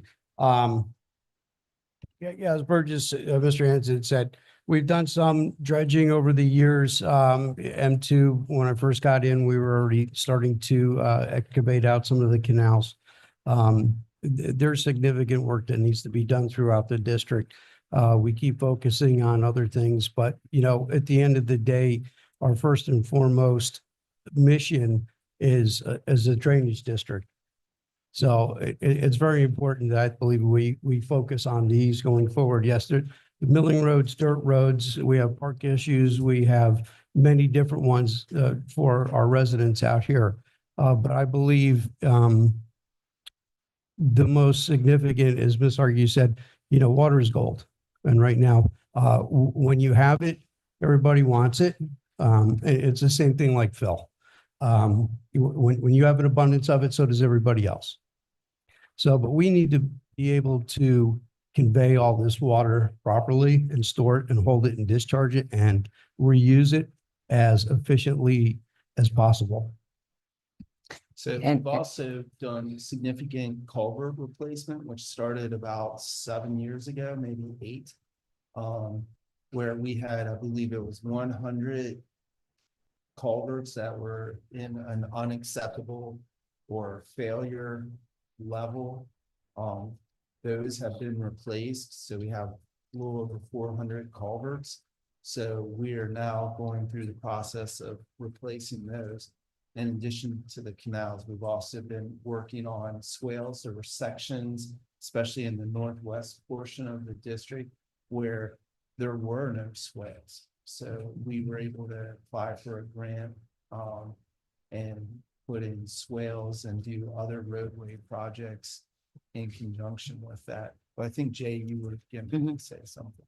Yeah, and specifically to address canals, the major canals, the big ones like the L Canal and the M1 Canal are sufficient. The minor canals have the same section as all the same section. The problem with that is that the minor canals, we don't really need to do a whole lot, but technically we're supposed to maintain them to that section, a 60-foot section. They don't really need it. We've never really looked at redefining them. The 4 minor canals, if you'll call them minor because of the right-of-way width, the ones that go east-west from the L Canal to the M1 Canal, it's only 60 feet. Those are the ones that need the most attention. Those are the ones we don't have the room to do it. Those are the ones that have the 1.5 to 1 slopes that are failing or have failed. They're too expensive. So in order to maintain your canals, you don't want to maintain the canal. You don't need the canal to maintain. And the ones we really need to maintain are just so darn expensive. We estimated $4 million 4 years ago, 5 years ago, 6 years. 7 years. Yeah. All right. $4 million Years 7 years before I ago. started. What is it going to be now? The ones that really need the work the most, you don't have the room to do it. You're going to have to, it's a total rebuild. And you can't do it with the existing materials. You have to mix it with a stabilizing material. So that's where we are with canals. And if I can, just real quick, the M0 canal isn't complete. That's not completely the west portion of it beyond the M1 impoundment. We need to work on either the north levee or reinforcing and raising the south levee. Because at some point, we're going to have issues. We've had issues there in the past. So the eastern portion of the M0 is now being built, the rest of that levee, which was a problem for several years. So that's one thing about the M0 that we'll need to address is that the north levee or south levee.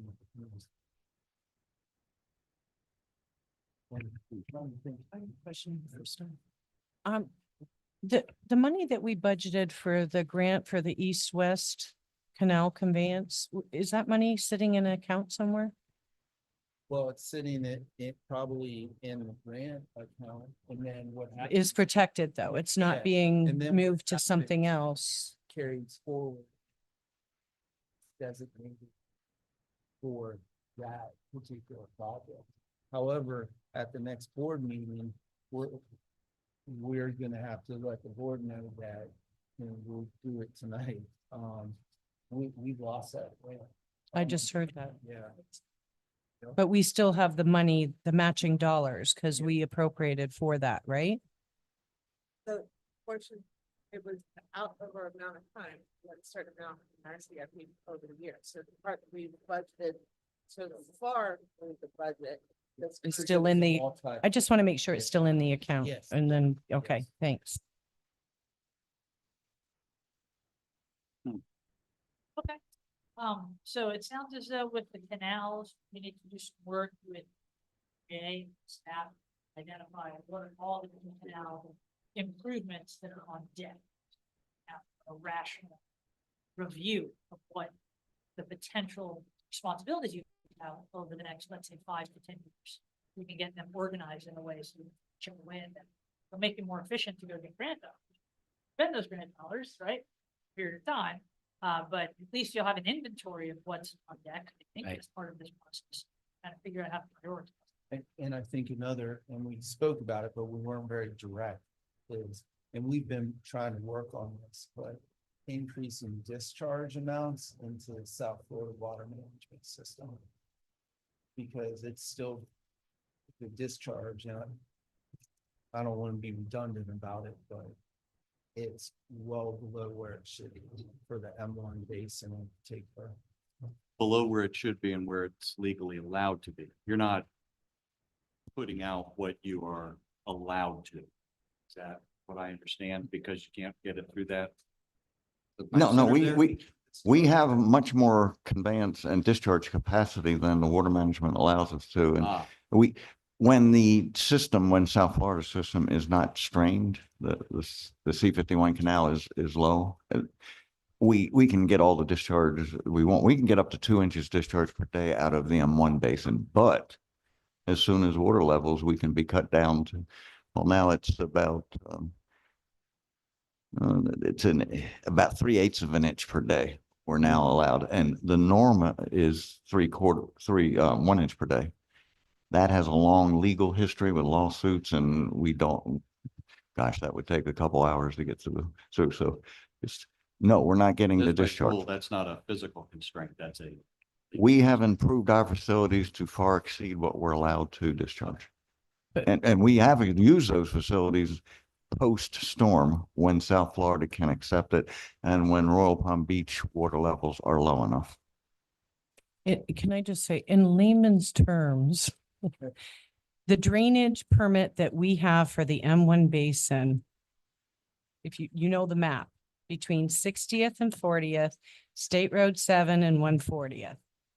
That's the permit. That's what the permit was for drainage. The rest of the M1 basin is being served on that portion of the drainage. Is that correct? You got this No, physical look. All the rest of it went to Royal Palm Beach and we were supposed to get more. In And concept and layman's terms, yes, you got it backwards. The portion towards L8 all the way to 1/80th is the allowable discharge. They cut out all the discharge essentially that used to go to C51, which is the east portion. but we had a permit for the unit 1. That was our very first permit, drainage permit. Things have changed tremendously that's a long story. We don't have time. But we get 1 We inch have based, literally 2 But minutes. So it's. we have discharge based on what can go to L8, Right. not anything 0 to C51 when we're restricted. And that's complicated because that's changed as well. mhm. Okay, doctor. All right, so we have some mapping, I think, better understand. And clearly you could see that drainage has to be a priority for the district because Without question. without drainage, then roads and parks are, flooded. I So, mean, it's quite a number of pieces, right? Yeah. So, so trying to rationalize that for you as part of this plan would be. fantastic. Thank you. Okay. Without anything else outstanding, like the drainage. No, that's why I said we don't do parks tonight. 'cause we- Yeah, You no, were- drain, And we look at needed that, all of you were this very for right. drainage. Mhm. You were right on the money, man. So, Yeah. okay, so, Great. We'd so, still Be here. well, it's, thank you for the input tonight. Thank We you. have a lot to work with, and we will work with your staff. to Do a couple of things. The one is to get a head start on drainage. Yeah. And then we'll also be working with your staff to find a date that sounds to me like it's gonna be probably sometime in June.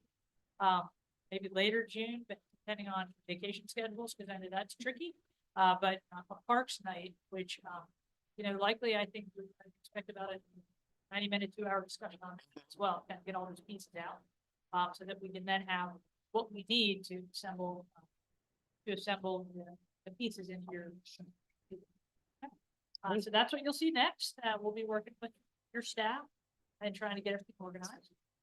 If you have more to offer, or other issues, our contact information is on this last slide. Thank for as you. Board members.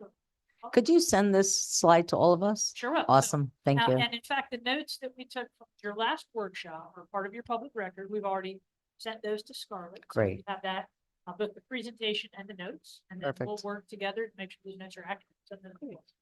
Yep, that's everything. Thank you. Okay, Just for the record, real quick, I'd just like. to 30 say seconds. that There's only 2 people on the attendee list, and I believe one is a court reporter, so. okay, okay. No, that's, 8 of those are us. It's re- Panelists. I'm on the call Right. too. Yeah. Right. Okay, No, we have one resident, I'm not gonna say the person's name, right, all right. because it's somebody's spouse, I believe, and Bob Morgan was on there earlier, but he He signed off left. Okay, shortly after it started. all right. So that's all good. Yeah, no, All I right. just wanted it for the record. Thank you. Yeah, so we know. Through the chair, I was just gonna ask if board members could please let me know what their vacation plans are and travel plans and everything for the summer. That'll help in coordinating future meetings. Thank you. Not now. Okay, 2026. so, all right, let's just good. I like that. let's wrap it up. Thank you. Uh, Very good. Thanks, guys. thank you, guys. Much appreciated. The meeting was noticed and the flyer was put out for the May 1st, 2025 workshop meeting. The strategic planning continued. Kickoff meeting flyer was posted on the district website and the district's Facebook page, and hard copies were available to the public. And with that, we are adjourned. Thank you. Thank you.